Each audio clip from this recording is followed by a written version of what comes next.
Hello and welcome to another episode of the Breachside Broadcast, home of the finest voxcasting either side of the breach. The Ten Thunders are a powerful faction in Malifaux, and their criminal wing is feared throughout the city. But the Thunder's power is deeper and more dangerous than anyone suspects. As today's story shows, Ten Thunders operatives wield strange and terrifying magics. I hope you enjoyed part 1 of As Above, So Below, right after this word from our sponsor.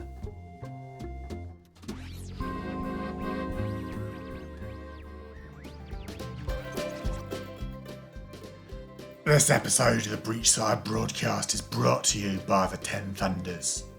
The Ten Thunders would like to assure all business owners within their little kingdom of the safety of their staff and the security of their property. Offering such assurances does not come without certain costs, however. Protection fees are due promptly at the start of every month. We cannot guarantee the safety of anyone who is late with their payments.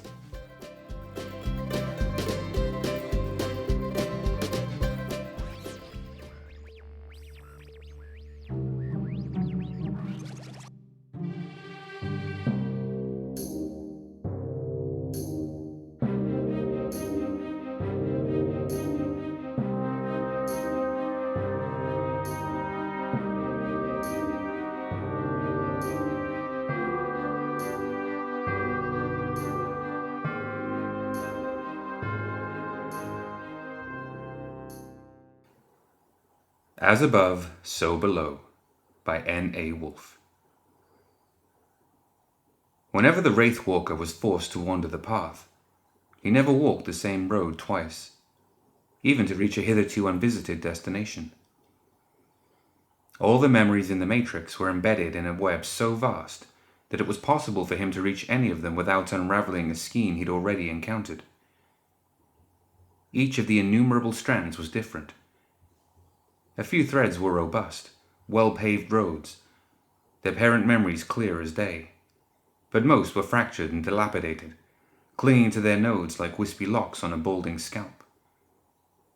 Since no two voyages along the path were identical, the mystery of it all never ceased to draw him back, even though he had travelled thousands of times. Once the Wraithwalker arrived at his terminus, his behaviour always remained unchanged. It was the one constant in a process otherwise defined by its very uncertainty. He spied. He listened. He meditated. He knew that the agents in each memory couldn't see him, hear him, or touch him. He was a ghost to them, as they were to him. The Phantom and the players were locked immutably in limbo, between life and death, both unable to connect.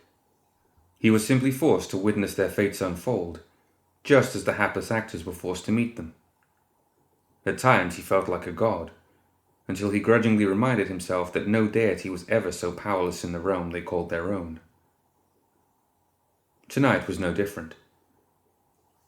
The path called to him, and with great concentration, the Wraithwalker closed his eyes, harnessed his chi, and answered. Placing one sandaled foot in front of the other, inching towards the beacon in the nothingness, his spirit began to walk. Where would the path lead him this time? He could feel his footsteps reverberating in the void, each click of his heels resonating between aching bones that were both there and not there. The satisfying tap was like sweet song, and he knew its rhythm well, even though the sensation was, as usual, over as quickly as it had come. The first things he heard were the voices, which reached his ears just moments before light and colour burst before his eyes. He knew that light travelled faster than sound, but the memoryscape of the path did not abide by normal rules. After the noise and light came sensation. A cool autumn breeze crept up against his wrinkled skin. Even though he was nothing but an apparition in this world, he had experienced the details so vividly. His soul felt the caress of the wind, the grating of hard stone beneath his feet, and the wafting scent of the cherry blossoms. And so he relived these feelings too. He was not there, and yet he was, caught between memory and reality. The wanderer had materialized in the outdoor courtyard of a towering octagonal pagoda, constructing from rich lacquered redwood and elaborately carved terracotta tiles. Red ribbons and lanterns, all unlit, adorned the roof beams and fluttered in time with the chirping of cicadas. He knew that this used to be home. 2 men before him were locked in heated conversation, lit by the fading rays of the dull moon and totally oblivious to his presence. "It's not too late to reconsider, Chirkshin," said a man in elegant emerald robes with a thin goatee. He stepped straight through where the Wraithwalker was standing. For the briefest of seconds, the two stood in the same spot, one inside the other, yet wholly, utterly separated by an incontrovertible boundary. The ghost felt nothing, and simply stepped aside. "No, it's time," the man called Chirkshin decided resolutely. He wore midnight blue tangfu with gold embroidery, and the sigils hanging from his curved hat indicated that he was a high-ranking bureaucrat who had passed his civil service examination with flying colours. The Maobi tucked atop his right ear for safekeeping wasn't purely decorative. Its bristles were blackened and worn from the countless times it had drank from its inkstone. "We discussed this, Yanlo. We all made the decision together." The man clapped his hands, and 8 other sages, each wearing equally elaborate garb, emerged from the temple, forming a ring in the center of the courtyard beneath the glimmering moon.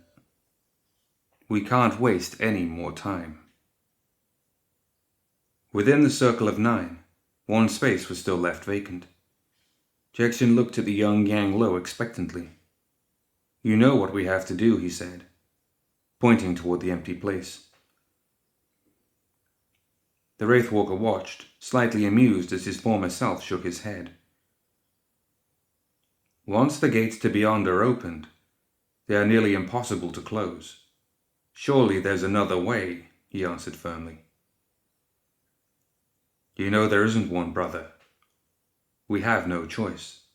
The young Yan Lo slammed the butt of his kakara to the ground in exasperation, and a series of rings looped around its iron disc jangled menacingly. "Did you forget why members of our order carry these, Chixin? How dare you lecture me," he began, but his partner gave no notice and talked over him. "Our staves make noise, so that insects move out of our way when we walk. We swore an oath to do no harm to any living thing, no matter how small, even accidentally." Chixin flashed a woebegone smile from between his pearly teeth. His eyes were full of sorrow, their lids heavy, darkened and drooping. Clearly he had not slept properly in weeks. He twiddled one of the sigils dangling from his hat between his dexterous fingers. "The filthy Mongol hordes will not stop raping and pillaging our people. It's been that way for decades. Do you really think that those savages give a damn about our oath? How many can be saved by risking the lives of a few?" He pointed at the kakara. "When the smiths forged your staff, how many invisible little bugs do you think died in the furnaces? Yet their death saved so many others from being tread on, no? And what makes you think the Kimon would be so willing to save us? To them we could be insects whom they sacrifice for some grand design that we can't even begin to comprehend," he retorted skeptically. "You seek to replace one foe that we can understand with another that we can't. If our people are to be butchered, aren't we better off fighting against the demons we know?" "Chanlo de Wan," Jiekshin answered simply. "As above, so below." The young Yan Lo paused at last, stroking his beard and lost in thought. "As above, so below," he repeated. Without realizing it, the Wraithwalker too found himself mouthing the words. The universe is all about balance. Traps and subterfuge lie everywhere. Whatever evil exists beyond is already reflected here on Earth and vice versa, Chirkshin said morosely. If the teachings are correct, and I am not arrogant enough to question them, then we cannot assume that the Kimon are truly beyond our comprehension. And you don't think it's arrogant to think we can tame them? It is a risk I am willing to take. Now take your place, Cherkshin concluded with gritted teeth. I have been civil. Don't make me force you. The other mages raised their staves. The young Yan Lo grudgingly joined the summoning circle and began to chant with Cherkshin and the others. And the Wraithwalker followed his footsteps. He knew what was about to happen as surely as he knew that shouting at his younger self to leave was entirely futile. And so the ghost stayed silent, but his eyes welled with tears.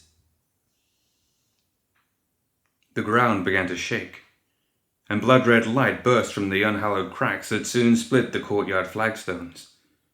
The garden's rocks quaked and then shattered, sending stone fragments towards the heavens. The mages continued to chant faster and louder, a roaring crescendo that refused to abate. The Wraithwalker gasped in pain, and his vision flickered to black. The courtyard, Cherkshin, the mages, all vanished, and in their place a new scene emerged from the inky gloom. He knew that he had strayed from the path. He could feel pain here. A young woman in a purple yukata knelt before a shrine of bones and blood-red candles. Her eyes closed as if she were locked in a trance. Her beautiful lustrous hair began to stand on end, and seemingly of their own volition, the locks writhed like tortured serpents, squirming from exposure to an open flame. The Wraithwalker gasped, as a gaping maw split the back of her skull in two, its gnashing teeth and cracked lips stretching the surrounding skin and bone into unnatural proportions. The pain pounded again, and he was sweating profusely. He reached for the back of his own scalp, the source of the ache, and shrank back in terror as he felt the rows of fangs newly embedded there. An unhallowed tongue, slippery and wet, lapped at his fingers. He wanted to scream, "Uncle, wake up! Wake up!" He could feel Chiaki's soft, supple hand shaking him awake. He was the Wraithwalker no more. The Yan Lo of the present opened his eyes, uncrossed his gnarled legs, and reached for the cup of tea in Chiaki's trembling fingers. "Jishi Shamana! You don't have anything stronger, niece," he choked with a rasping cough as he brought the steaming liquid to his lips. "Haven't I taught you anything?" He messily wiped his decrepit mouth. "You were screaming and scratching the back of your head," she said acerbically. "Should I have left you that way? Drink the damn tea, old man." Yan Lo scowled, and without a second thought, he felt the magic surge through him as he crushed the clay vessel in between his whitened fingers. He truly was back in the real world. He had power here, and thanks to his many times removed great niece, an anchor. Wandering the paths for as long as he could remember had done irrevocable damage to his spirit and soul. While he'd never be willing to admit it, he was thankful, a state of semi-permanence. Knowing that someone was on the other side to wait for his return was a welcome feeling. Though these days, his mind did enough wandering on its own. "Uncle!" Liquid flew everywhere, and Chiaki flinched, but she didn't move. "We have to go," Yan Lo said, vehemently, snatching up his cloak in a fluid motion that belied the aching in his crumbling joints. "The path. It hasn't brought me back to Cherkshin in centuries, and I saw something new. It wasn't a memory, it was, 'Who is Cherkshin? Tell me what's wrong.'" She grabbed his wrist, but as soon as she saw the urgency in his eyes, she let go and snatched her satchel instead, preparing to depart. "I think I just met Mizaki's new pet," he said. "She will endanger us all. I'll explain everything, but we need to go." Before she could ask anything more, Yan Lo was already out the door. "Wait," she called. "I need to get my—" Yan Lo poked his head back into the chamber. "Looking for this?" He waved a slender silver flute under her nose. Even in his urgency, he offered her a rare, crooked smile. Shaking her head in affectionate consternation, Chiaki followed her ancestor into the night. Asami's delicate hands trembled as she presented 5 dilapidated trinkets before Amanjaku. A dented bronze prayer wheel, a lapis lazuli ring, a bracelet of blood-red beads, a scratched silver snuff box, and finally, a thumb-sized carving of a dragon. This last token was the most impressive. Its intricate detail worn and polished not from lacquer, but from the thousands of times its owner had run his fingers across its scaly wooden hide. Asami's own fingers caressed each of the objects delicately, as if stroking the cheek of an infant. Her eyes narrowed in sadness. The deaths of their erstwhile possessors had been most regrettable. "It's done then," Amanjaku concluded. "I can tell you didn't enjoy it, though. That's all right. You'll change in time." The little imp from beyond snickered. "Was this really necessary?" Asami asked. Her thin eyes narrowed in evident distaste. Among the 5 victims had been an old woman. The look of horror and confusion on her face as Asami's grasping strands strangled the life from her raging body still haunted her. Why did it have to be me? "It's a little late for that," the Oni chuckled. "I wouldn't go near those charm waters. Isn't it just wonderful to be human, even if only partly?" He clapped his long-nailed fingers together. "I guess you haven't changed at all since we first met, you know. I find the value you place on life to be amusing." Asami said nothing, but knelt before her shrine, begging her gods for forgiveness as she placed each of the trophies atop it. Its altar consisted of an elegantly bound pile of bones held together with colored twine and red wax. It probably would have been better to have dumped Kita's body, or eaten it, Amanjaku smirked. "But instead you built this little art project. It's a bit macabre even for me." His eyes lit up at the very thought, and he twirled his robes of flayed skin with glee. "He deserved better," Asami answered darkly, now placing a fresh offering of tea cakes and ripened fruit atop the bones that had once formed her handler's palms.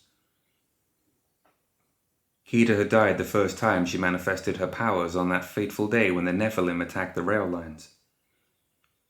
Asami couldn't control her offspring then, but she'd become more adroit in the months since the incident. If I had left him rotting somewhere in the ground, his death would have been meaningless. At least he serves as a reminder now. She glowered at the imp. "There was a cost to letting you in." Asami shot another guilty look at the object. Amanjaku's grin didn't disappear. "Chin up, Asami-chan. Kita tried to make you a circus plaything for the Thunders," he cackled. "Some friend he was. But it's not all bad. I made you a promise, didn't I?" "It's been months since we sealed our agreement," Asami retorted. "I've done your bidding. I've killed for you while following the orders of the Oyabun. It's just a miracle that she hasn't figured out that I'm the one attacking her charm warders." She paced back and forth, driven by both nervousness and anger. "And my promised child, you've still given me nothing," she spat. Her locks suspended themselves dangerously, but Asami managed to control herself, and they fell back limply to her shoulders. "Why shouldn't I just end you right now?" Asami reached for the wooden dragon and brought it an inch from Amanjaku's eyeline. "Careful where you point that." Amanjaku quailed for the briefest of moments, but he regained his usual smug composure. "You banished me, after I saved your life from Titus and Kamakura, after I gave you powers, after all I've done to get us here." He wagged his tongue. "Oh, that simply won't do. If I'm gone, you won't have your child. Why do you think I asked you to track and kill those people over the last few months?" He snorted as if the answer should have been obvious to her. "Their auras would have made it even harder for us to conduct the summoning. Don't make it so that they died in vain. You're so close to your prize, girl. Destroy the damn talismans already." "Fine," Asami conceded. "But you have to go. I don't want you here while I do it. These people, the trinkets are their only remains. They deserve respect." Amanjaku faded into nothingness, but the flickering golden lights that had haunted her since her birth, like a million mocking fireflies, clouded her sight. I'm always with you, Asami, even if you can't see me. Now do what you were chosen to do. The lights pulsed to the cadence of the Oni's every word. Asami gritted her teeth. With but a thought, her glistening locks unfurled. One by one, the serpentine strands inserted the tokens into her maw. She winced ruefully as the sharp fangs crushed each of them to tiny pieces. The moment the last of them was torn to shreds, she felt a new wave of energy pulse through her. It was only then that Asami realized how this seemingly new force had always been inside. Carrying around the charm warder's fetishes, just suppressing it. She was still partly human, and their dampening fields hadn't affected her so dramatically she couldn't manifest her powers. Now she suddenly felt elated, more truly alive than she had in months. It terrified her. Excellent, Amanjaku said, rematerializing and rubbing his hands together excitedly. It feels less constricting in here already, he added, flexing his nimble fingers. Reaching into the filthy pockets of his robe, the demon pulled out a milky stone, licking his lips eagerly as he stroked its smooth surface. Asami shuddered. Is that another obsidian gate? How? Perceptive, the Oni replied, but not quite. He closed his eyes and began to mumble under his breath. After several terse moments, rays of poisonous green shot from the cracks between the imp's clutching fingers, and the flickering yellow lights burst before Asami's eyes once again. Suddenly, an enormous jolt of pain shot through her, and the pale woman from Kamakura collapsed to her knees, uttering a howl not from her human mouth, but from the jaws protruding out the back of her skull. She heard a wet, choking laugh, like the dying sigh of a drowning man. Covering her ears, still curled on the ground, Asami fought desperately to keep it out of her head. When Asami thought she could bear it no longer, a new voice, a human voice, spoke loudly and clearly, forcing away the menace. It wasn't one she recognized. Its tone was hoary, aged, and frigid like a biting wind. It's been a long time, Chikshin. The thing facing Yan Lo was unrecognizable from the man he remembered. His fair skin was now putrid, scabbed and yellowing. Boils and pustules burst from the gangrenous tears in his rotting pallid flesh, now host of maggots and flies like a living hive. His formerly lustrous silky black hair had become overgrown, wiry and tangled. Several tufts were missing, exposing a swollen, inflamed scalp festering with sores. Perhaps most hauntingly, only ragged, hollow sockets remained where two inquisitive eyes had once charmingly captured the hearts of young admirers. Now, they burned with an unnatural, necrotic glow. The centuries haven't been kind to you, brother, Yan Lo said, his words lined with the slightest trace of sympathy. He could make out all the gruesome details of Chikshin's new form, but his silhouette seemed to flicker, as if he hadn't fully materialized. Looking down, the mage noticed that the demon remained connected from the waist to a pale green stone, clutched between the claws of a tiny imp-like blue demon. Even more inexplicably, the woman the path had shown him lay curled on the floor, evidently in unbearable pain. I should say the same of you, but you haven't had to spend the better part of a millennium literally living in hell, have you? Chikshin responded sourly. I can't believe it's really you. I have waited so long for this day, Yan Lo. I am sorry for what happened. I truly am, Chikshin. Chikshin's dead. You killed him, the demon barked, his decaying clawed fingers curled in fists of rage so tight that his own yellowing nails dug into the flesh of his palms. Clotted blood dripped from the cuts, evaporating with an acidic hiss as it speckled the ground. What happened to you? I've become what you made me, Chikshin accused, through gritted teeth, stinking spittle dribbling from his purple, bruised lips, I am Wen Shen. Yan Lo shook his head, refusing to look away. Chiaki gasped. Uncle, you did this? Wen Shen cast his gaze toward Chiaki, who fought hard not to quail. He pushed me through the gate to hell itself, child, he said. I thought I was lost forever, until Ling Zhuzi showed me the true power that lies beyond. He raised his rotting hands towards the ceiling and let out a dark, maniacal chuckle. Before I commanded respect, now I command legions. I paid my price, brother, Yan Lo whispered sadly. The other 8, they cast me out and cursed me. He spat on the ground. On the path I know no peace, only ashes and bone. I have seen dynasties rise and fall. I had to watch in shame from the ether as Kublai ascended his barbarian throne. I sacrificed far more than blood that night. Yan Lo's teeth flashed a wide smile as he again appraised the monster before him. And I would do it again 1,000 times over to protect us all. Even Mongol rule was better than this. He gestured disdainfully at Chekchen's rotten, corpulent body. Wen Shen was about to reply, but a squeaky, malicious voice cut him off. Welcome to Malifaux, my old friend, the little blue demon said, eyes glazed over in reverence. It took much to bring you here. You. Wen Shen looked down, wrinkling with what remained of his brow with condescending disgust.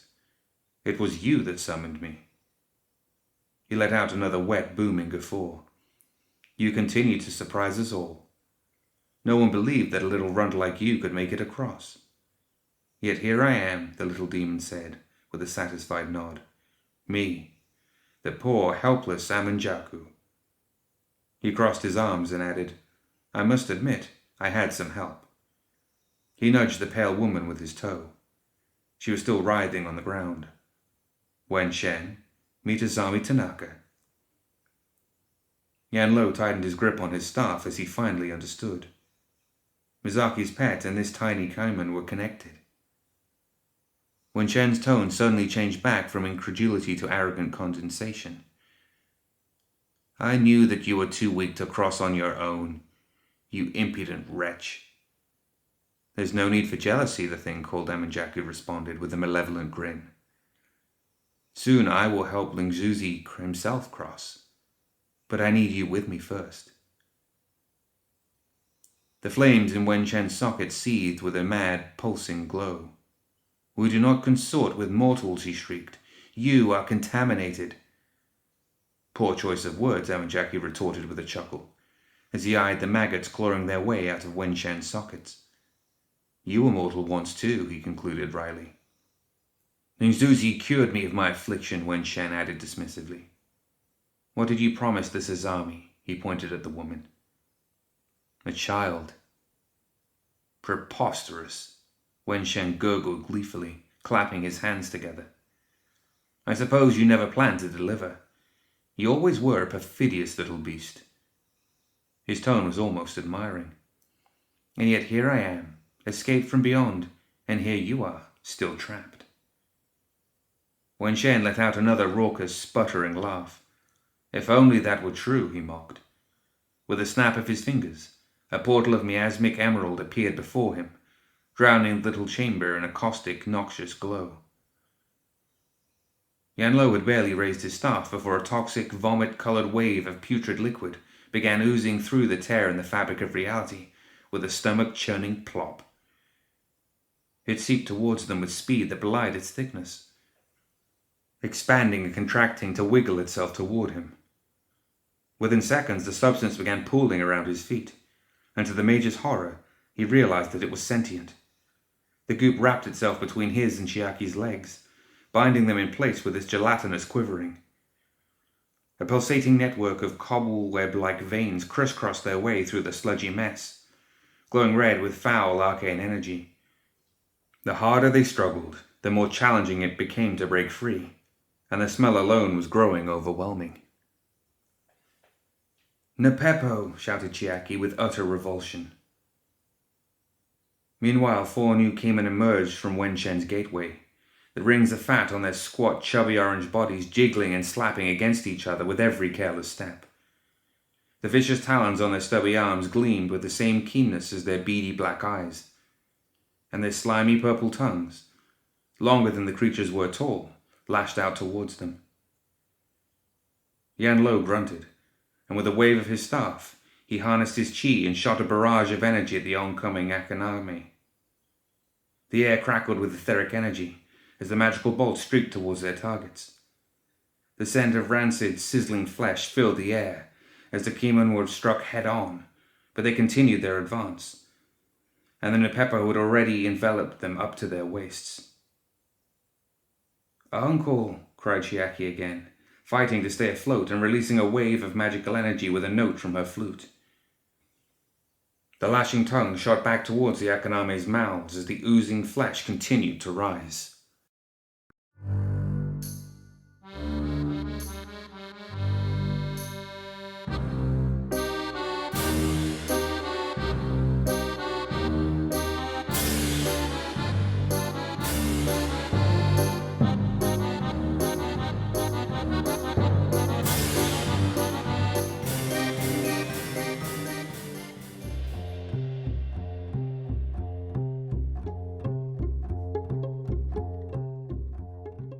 That's it for another episode of the Breachside Broadcast. Join us next time for part 2 of As Above, So Below.